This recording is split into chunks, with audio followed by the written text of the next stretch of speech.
Exactly. You don't know what, but it's gonna be so, man. Yeah, they finished that up. We got the analysis. Yeah.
good, Mayor.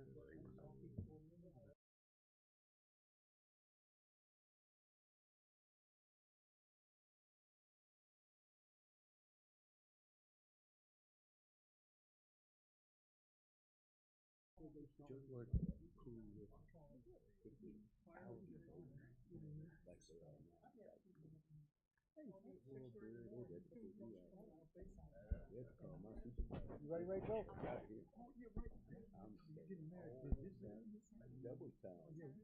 I'd like to welcome everyone to the Tuesday, August 12th meeting of the Danville Public Works Committee. Roll call, please. Chairman Mike Poor, Present. Vice Chairman Mike O'Kane, Here. Alderman Barry Johnson, Here. Tom Hightower, Here. Jim Pichard, Carolyn Wands, Ed Butler, Here. 6 present.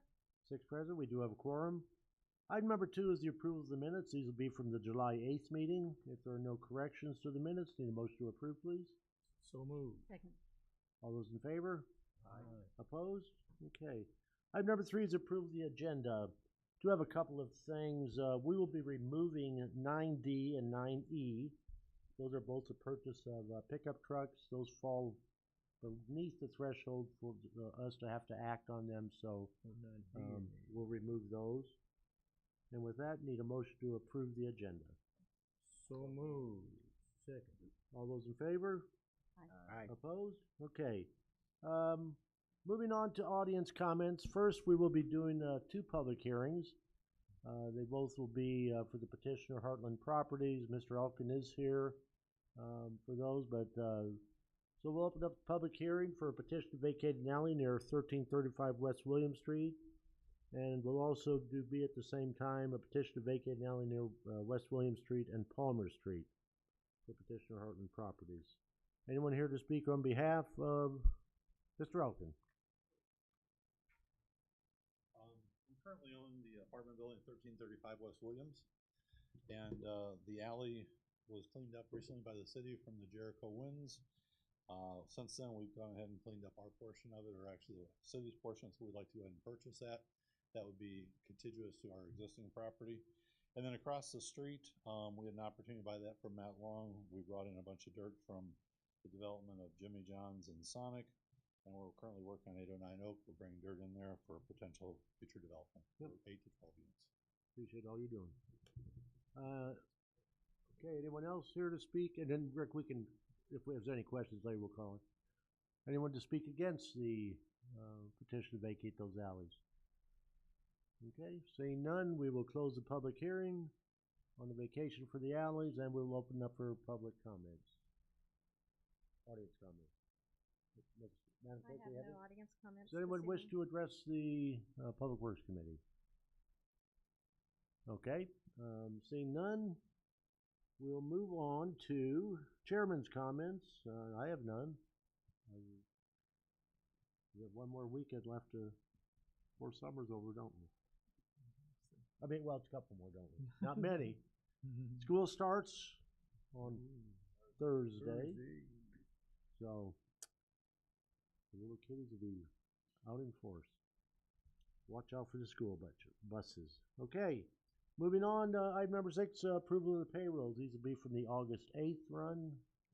Need a motion and a second, please. So moved. Second. Questions on the payrolls? Seeing none, roll call, please. Alderman Johnson, Yes. O'Kane, Yes. Hightower, Yes. Wands, Yes. Butler, Yes. Poor, Yes. 6 yes. 6 yes, thank you. Item number 7 is approval of the vouchers payable. These will be from the August 12th run. Need a motion and a second, please. So moved. Second. Questions on the payables?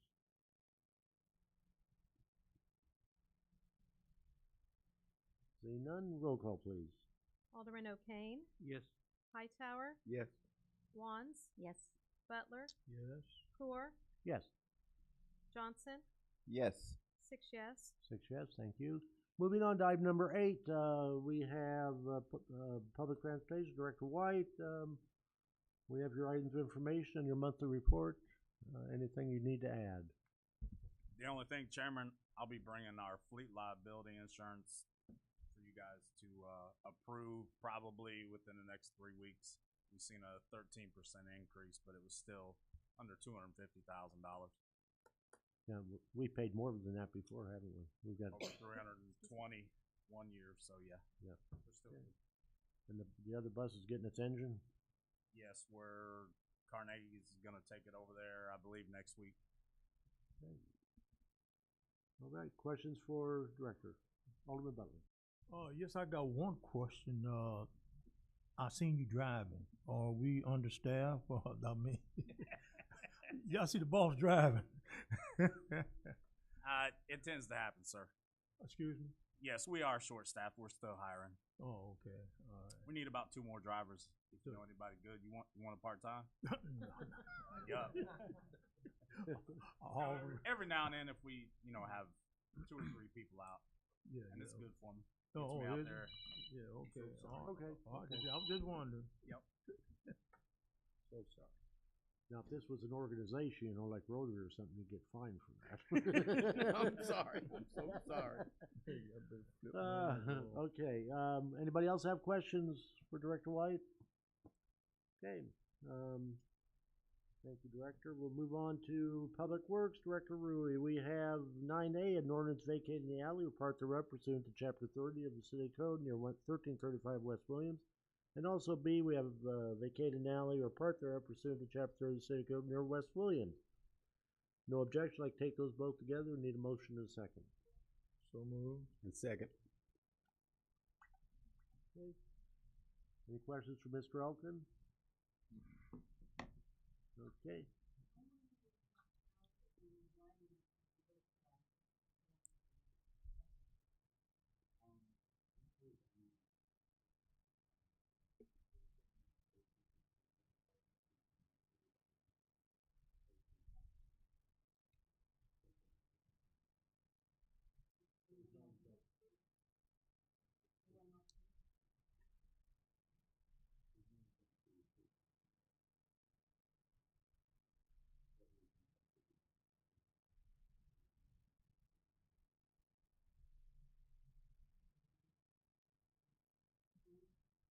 I hear them coming up.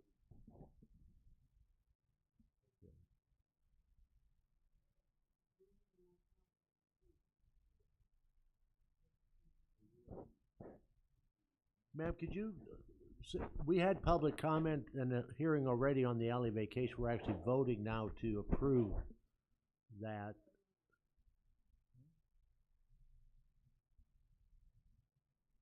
Yes, she might not have heard you. That's what I say. But she we just already, came in. we already had the public hearing. Oh.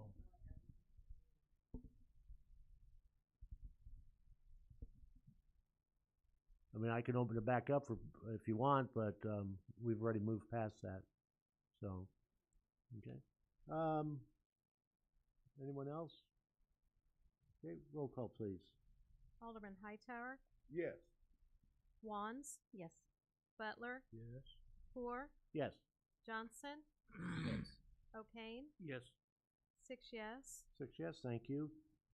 Moving on to item 9C, a resolution approving the purchase of a tandem dump truck. Need a motion and a second, please. So moved. Second.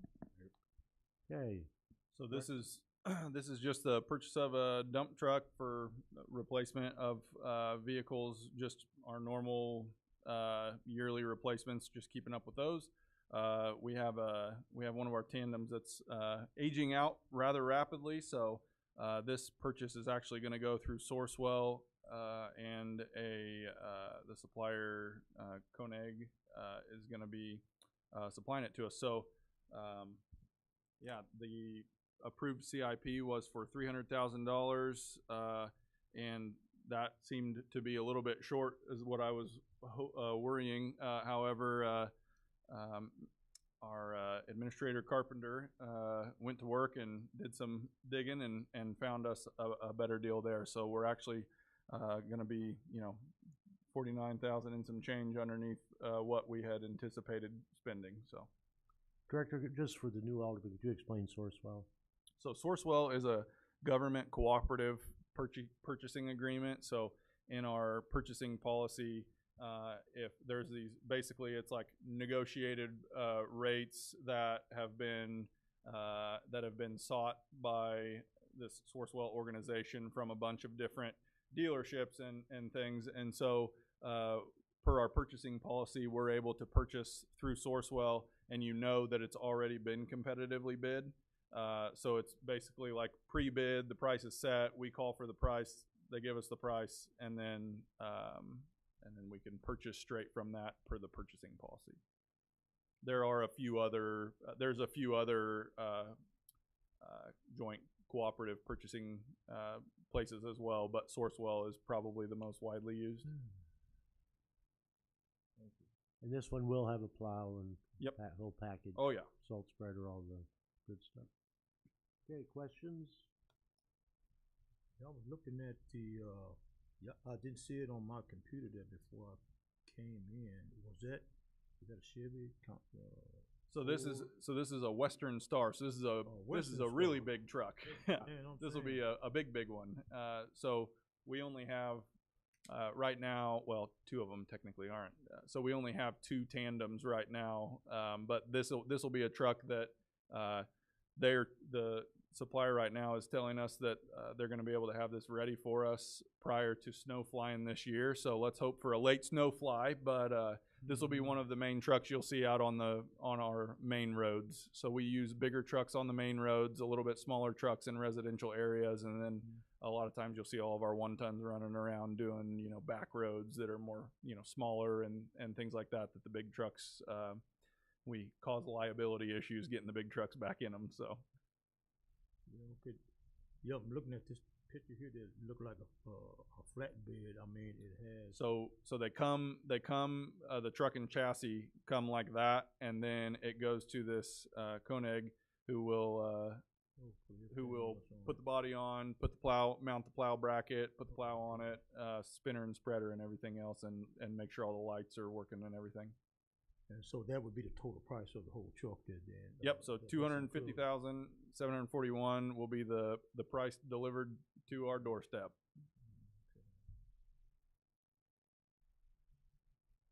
I guess that was my question. How's it getting here? So they deliver them. A lot of time when we purchase, we'll make sure at times that whether delivery is included or what. So in this particular instance, this is a local-ish supplier. They'll just drive it to us probably. But there's been times where we've purchased them and they've trailered them in from further away and stuff. For a while, we were struggling through Sourcewell to get vehicles supplied to us in a timely manner, and then also we were finding that they weren't, for the last few years, they haven't really been competitive. We could find trucks on the lot cheaper. This deal, we always check both. This deal is much cheaper than what we were finding on the lots. So, What'd you say, thinking about 25,000, 30,000 cheaper? probably, yeah. I think the closest he could find to anything else on the lot was around plus or minus 5,000 of 300. So, I mean, yeah, more like 40. Yeah. Anyone else? And so this look like just a rear-wheel drive. It's not four-wheel drive. So these tandem trucks, they'll have so much weight in them and everything. Oh, you don't need a Yeah, four-wheel. they'll plow anything. They're similar to the size of the state trucks. Right, exactly. Yeah.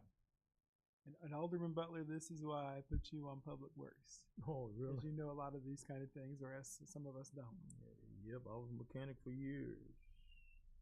Right. Okay. Roll call, please. Alderman Wands, Yes. Butler, Yes.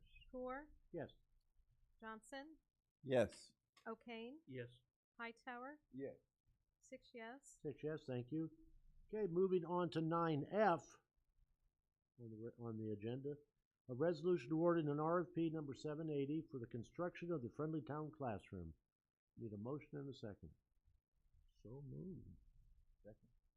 And this was a donation, So pretty yeah. much, wasn't it? Yep. From an individual who wants to remain anonymous. So this will be, and the donation was large enough that this will be able to be constructed. This is what we're awarding as a contract for basically the shell of the building that's unfinished on the inside. And then due to, manager, our facilities and grounds manager, Joe Claypool. The skill set that he has allows us to kind of design the interior, and then the skill set of the same building maintenance guys that are doing Harrison Park Clubhouse right now and that just finished down at the stadium. That talented group of individuals will be finishing up at Harrison Park, and then they'll be heading right into doing this project and finishing the inside of it out. So Morton's, was that, the $104,000 difference in the two bids, was theirs a complete turnkey, or was theirs? No, That was theirs just the is shell theirs is the too? same. Yeah, it just we've been seeing that there's a lot of volatility. It seems like in pricing anymore, but I don't know if I think they're really busy or what exactly the reasoning was for the high bid, but The name. Director, and is it my understanding that they will be demolishing the existing building here within the next? yeah, we're gonna do that, demolishing it internally as well. But yes, that'll be happening I soon. just wanted to make sure, Chairman, that you and the committee and the public knew in case you had any questions about it. Yeah. You get That questions building's from- needed demolished for years.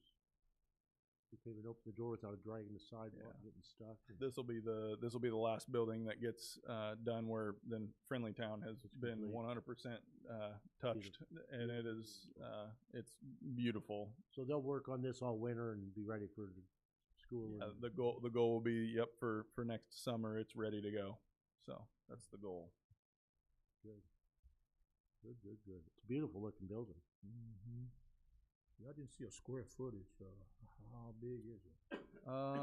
Well, I have what I believe to be memory. I think it's 36 by 22, but that is completely from my memory, and that is not reliable. 36, 22. So about a 4-car garage. So four-car garage, okay. That includes the porch. Oh, it is smaller than that. The porch is included in that measurement, I believe Director Rui stated. So Okay. it'll not much. It'll be just a little bit smaller than that. Oh, it will, okay. All right. Any other questions? It's just beautiful. I mean, what's happened, that storm was the best thing ever happened to Lincoln Park a couple of years ago, when we were able to get the community behind getting everything refurbished and rebuilt and adopted. And so this is the way it's gonna look. I mean, that look like, what's that, brick veneer, 4 foot up. Mm-hmm. And it's gonna be that gray color and all that stuff. I believe so. I don't know if that looks like split face block almost, doesn't it? And then Oh, yeah, right, that's brick. split face block, and then Yeah, they'll what you paint see it. in the image, as I understand it from the chief, is the exact rendering that was spec'd out prior to the bid. The other big thing with the chairman and committee is that everything will be ADA accessible, which is not now. You can't, if you have a disability, you can't use the restrooms there, so. Yeah, so it's gonna be concrete floor. Yeah, oh yeah. Very nice.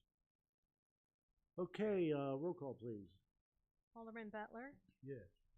Toor, Yes. Johnson, Yes. O'Kane, Yes. Hightower, Yes. Wands, Yes. 6 yes. 6 yes, thank you. Okay, now we'll move on to 9G, a resolution amending the fiscal year 25-26 budget to reflect the increased IHDA and HAFHR grant amount. Need a motion in a second? Second. This is us getting more money. Oh, Yeah. we get more money, all right, bring it on. This is good news, which I hope I have lots of to bring tonight. So what this is a milestone that the city of Danville met, which we were quite concerned about originally. This is the IDA half HR grant program, which is the full home rehabilitation program. We've been operating it for over a year now, and the milestone needed to be met prior to the end of September. Essentially, we needed to spend the initial 85% of the initial funding that was dispersed to the city of Danville, which was in total $1,057,500. That is not the, if you recall, that's not the original grant amount. The original grant amount was $600,000 less Ida gave the city of Danville more money, so that increased the percentage that we had to meet over time. So with the added funding, again, it is $1,057,500 that we need to make an adjustment to the budget to encumber those funds. And you'll see in this resolution, just note on line 2, under be it resolved, there was a $13,390 difference in the prior budget on what we actually received. So that $13,390 is just increasing the original budget to reflect the whole grant amount. And we received the additional money on that first go around because another community couldn't meet. Several communities couldn't meet their obligations, so they gave it to us. This program is very difficult. It's been a very humbling experience. Administratively, it's been a burden. If you recall, we ended up bringing on another staff member just to assist us get through these programs. Now that has worked out in our favor because we've received an additional $2 million in grant funds since. So yeah, it was tricky. I don't blame the other communities, but I also thank them as well. And you have good helpers. Yes, indeed. Alderman Butler. So, since we get this extra money, are you gonna go with the older, not bids, but applicants? Yeah, this is Or are you gonna do some new ones? this is not technically new money. So the application process that was already ran, it was intended for this funding. But the state of Illinois was not going to release it to the city of Danville until we met that 85% spending criteria. Gotcha. So if we didn't meet it, they were going to take this $1 million away from the city of Danville.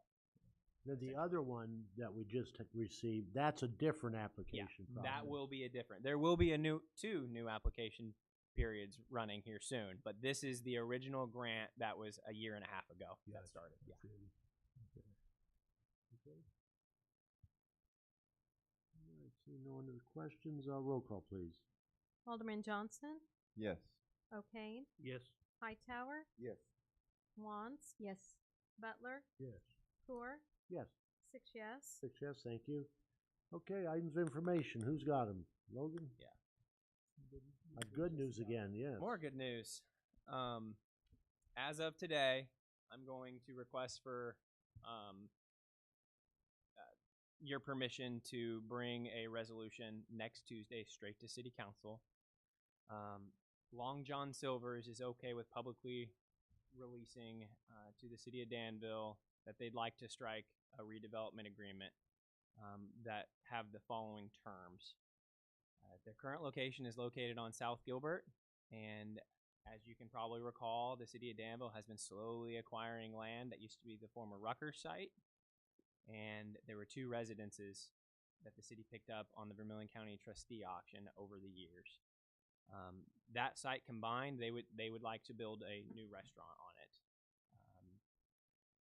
And they would like to get it under contract quickly. That's why I'm asking for special permission. So the terms of the contract are they will be paying the city of Danville $20,000 for that property that is owned on South Gilbert, and land swapping the city for what I don't even think they honestly knew they owned because they're under new ownership.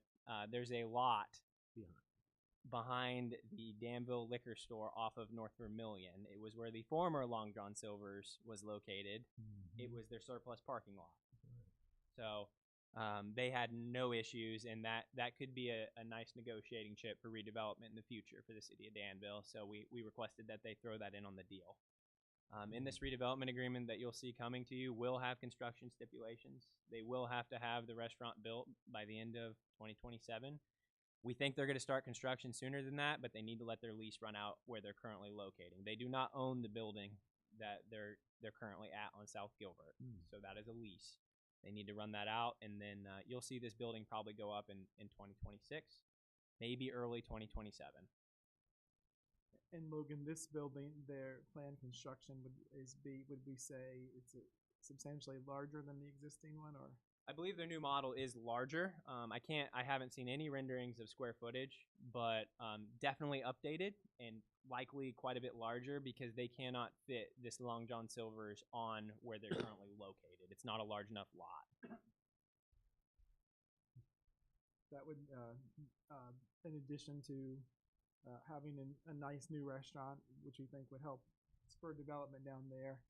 The other thing is it would be a substantial addition of tax revenue for the city of Danville and all the other taxing bodies of the school district, DAC, everybody. If you look at Sonic and Jimmy John's, that was a couple $1 million.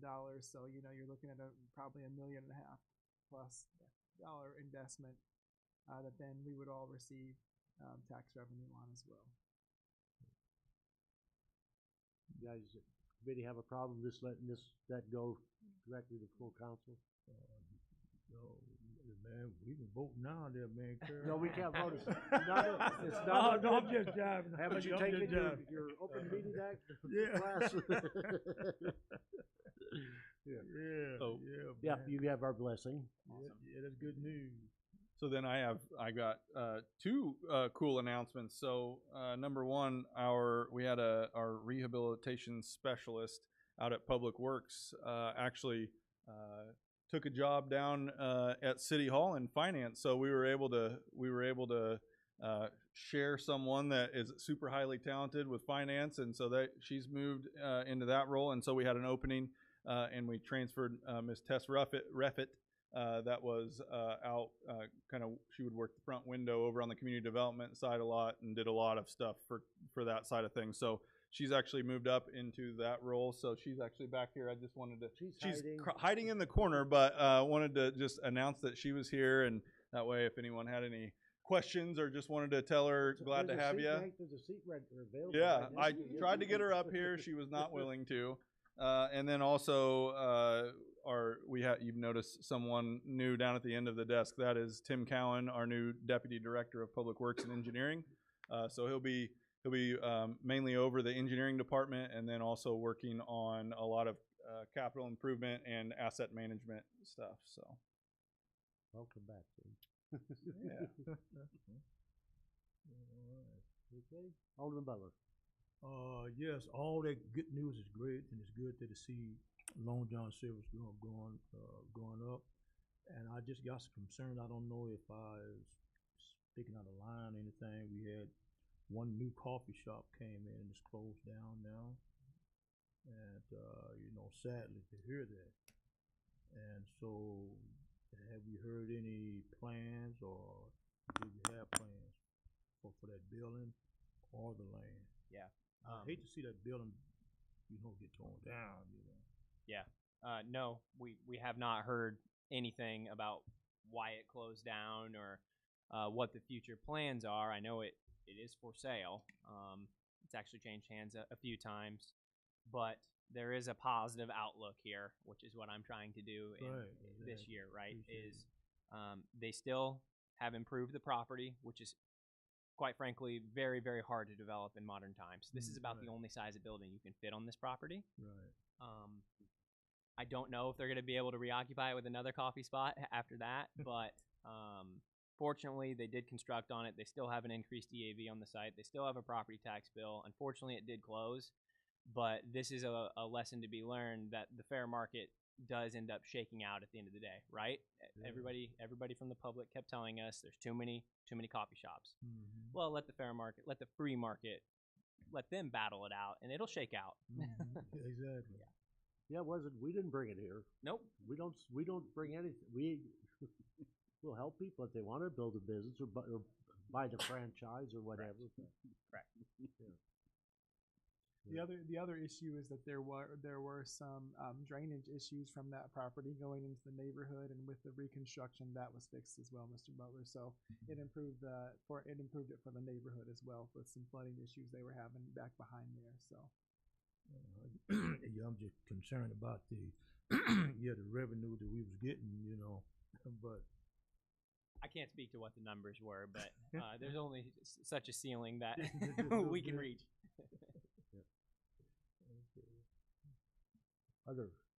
No, anybody? Eric's gonna, when are you retiring? I heard you're going to stay. They made you a heck of an offer. We're too quiet over there. Come on, Eric. Then he refused it. Then he refused it. Too quiet, man. No comment. Hey, you you can come work with me up at. Need somebody in plumbing. Okay. That you do need somebody in plumbing, correct? We need the closed session, thankfully. Oh. I had a question for Okay. whoever. Can you give us any heads up on what's happening on the closing of Bowman Avenue and Lynch? Are any of those going to be opened and closed? I see westbound on Bowman's closing for a while. I don't know how long. The sign doesn't say, it just gives a date it's closing. And I didn't know, with all that construction work going on, I didn't know what's going on, if the public will have knowledge of that unless they drive out that way. You're talking about with the construction of I-74 and Lynch Yes. Road? We can, Well, at Lynch Road and, well, the Bowman westbound says it's gonna be closed next Monday. well, we will, Yeah, I well, tell you what, we'll Let's do say- some research and get back with you. We haven't heard Okay. about Yeah. that, so, Sure, the public would like to know. yeah. So yeah. this is on message boards, I assume you're, Message board on that one gas station that's closed right there on Bowman, saying that the 18th, I think, is next Monday, that ramp will be closed. okay. Yeah, their field engineer usually keeps me abreast of what's going on there, so I will follow up and, yeah, we'll get something to you. Maybe it's just one day, but there's a sign there. Okay, yep. Yeah, thanks, Eric. So we finally got you to talk.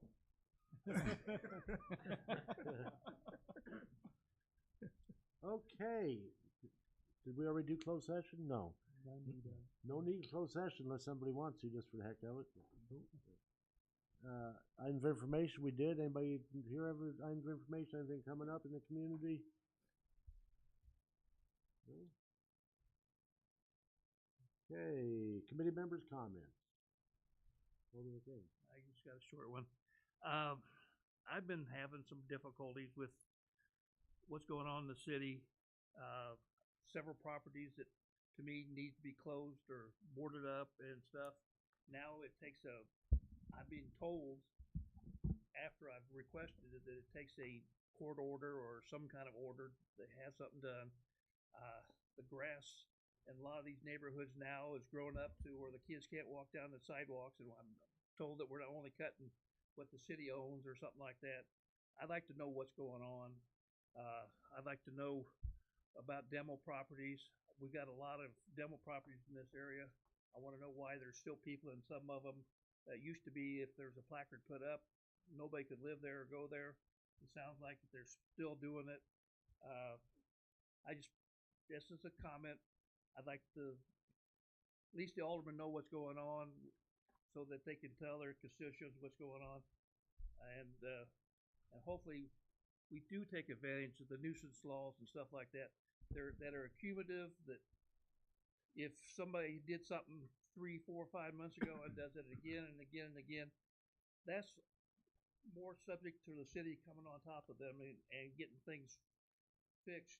So hopefully we'll hear more about that and help at least help some of the constituents around me that are complaining to me. Thank you.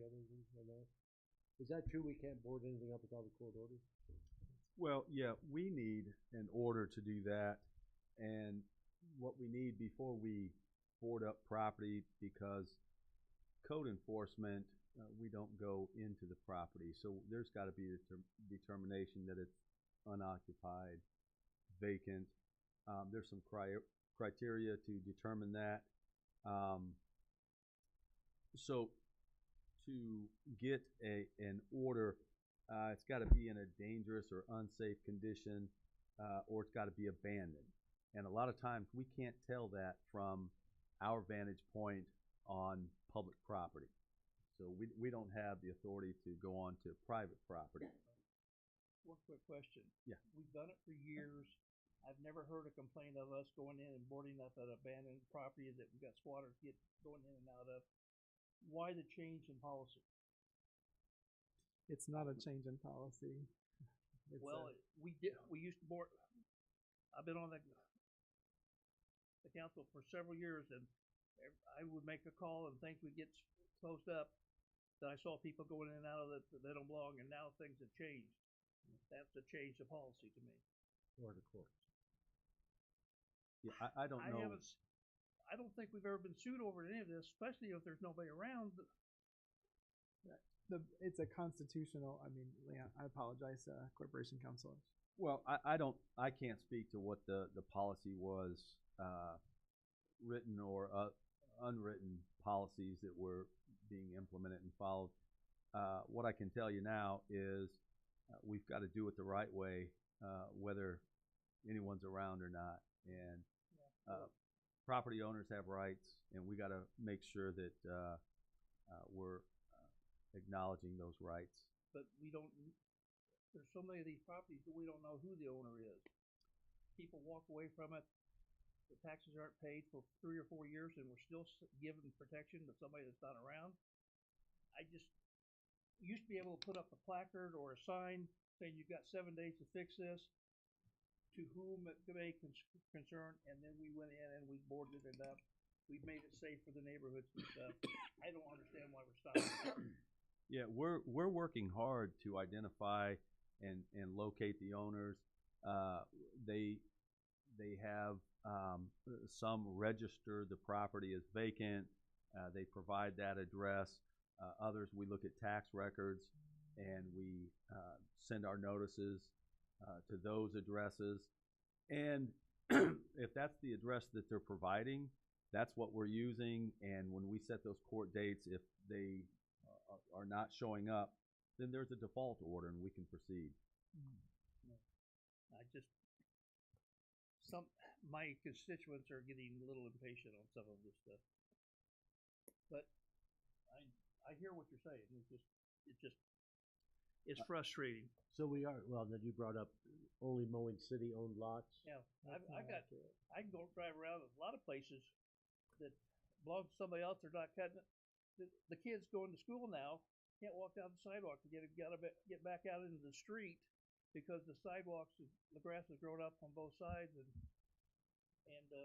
they got to get out in the street to get through. Unfortunately, people don't. Neighbors, I mean, I take care of 4 other vacant lots around the house I'm working on. Sometimes, but it's getting harder for me to do that too. And Alderman O'Kane, I can tell you that that is a problem, and I appreciate you mentioning that. We've designated extra court dates just for grass and weeds cases because there's so many. And as you know, sometimes by the time you issue a citation and get them in the court, the grass is going to keep growing. We expedite it as best we can, and I believe we're mowing. It's not just city property. When we get the orders to address a non-city owned property, we're doing that. We're cutting that grass. There's a lot, and it can be overwhelming at times. But we used to cut a lot more. We used to cut several of the empty lots that we didn't know about.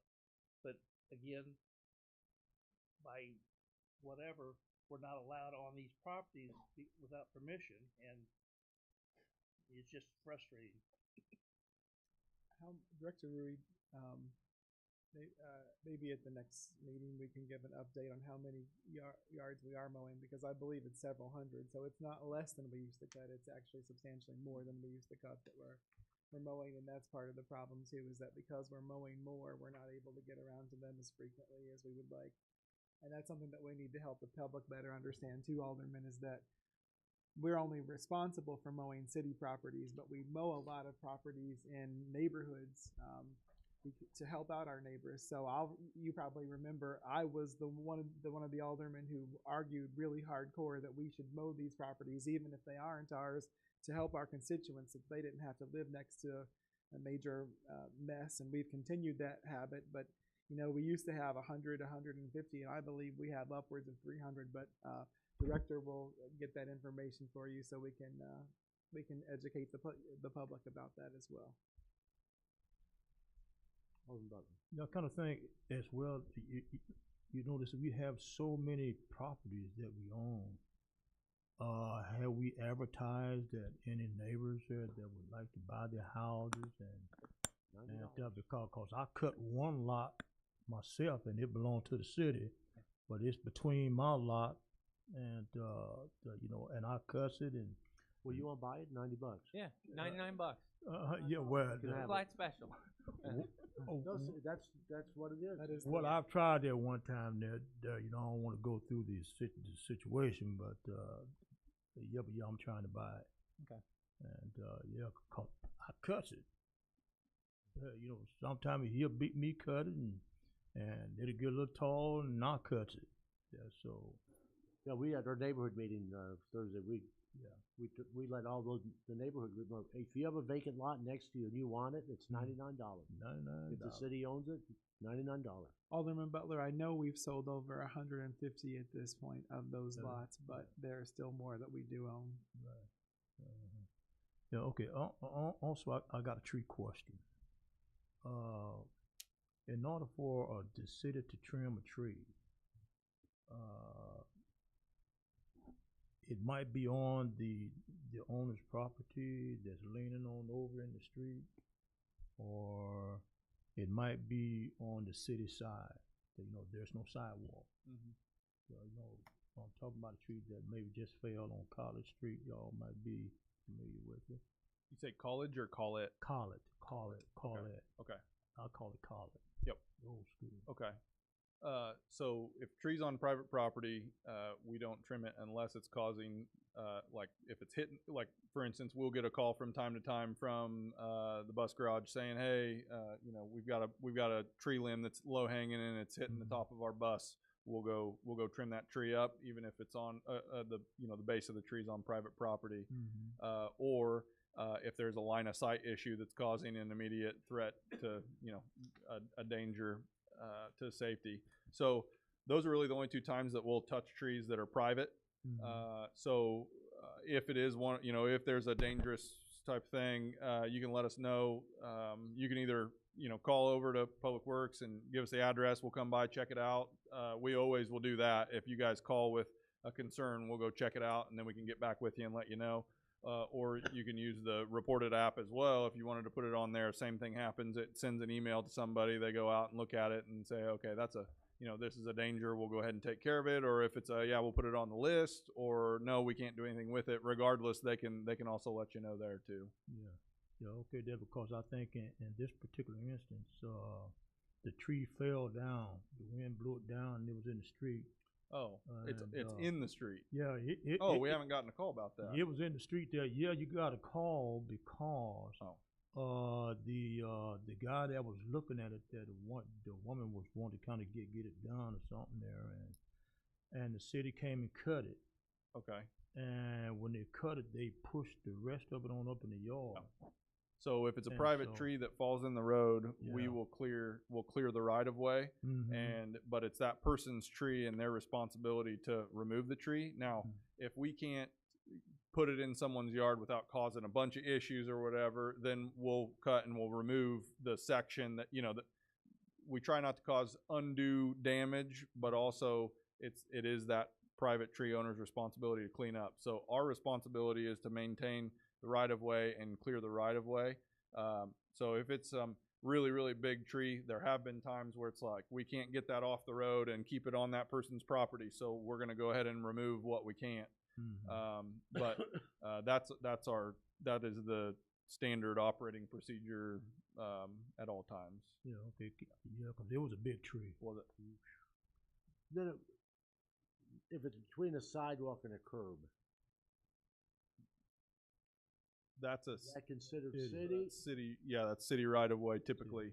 Now, are there random occasions where someone has poured a sidewalk and it's not on right of way? I'm sure there are. I've seen a lot of weird things around Danville in my time, but typically, yes, if it's between the sidewalk and the street, it's a city right of way tree. You can call and say, hey, I'm worried about this tree. We come and we'll assess the tree. The city didn't plan it. Well, yeah. Like the one that you don't. Yeah. I'll give you an example. My mom she probably 50 years ago planted a little white pine twig.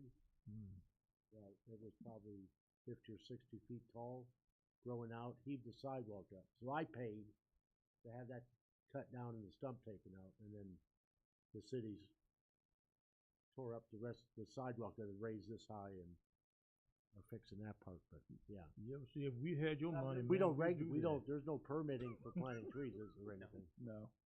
On right away or, okay. What's that?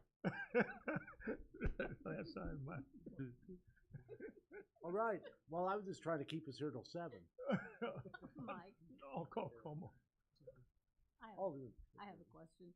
I have a constituent that has a tree hanging over in the street, but it also has wires in it and they're not sure what it is, and she asked if the city would cut that.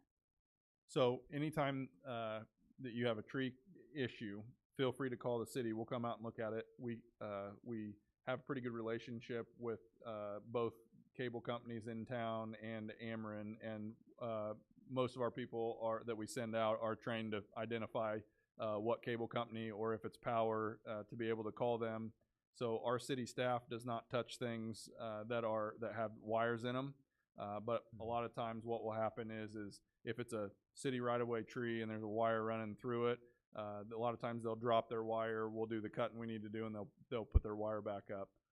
So that's typically how it goes. If it's a private tree, typically the company doesn't really want that tree to cause damage to their wire, so they'll come out and trim it. A lot of times it'll depend on which company it is and that type of thing of whether that happens or not. Thank you. goodness. Well, having satisfied the agenda, need a motion for adjournment. So moved. All those in favor? Opposed? We are adjourned.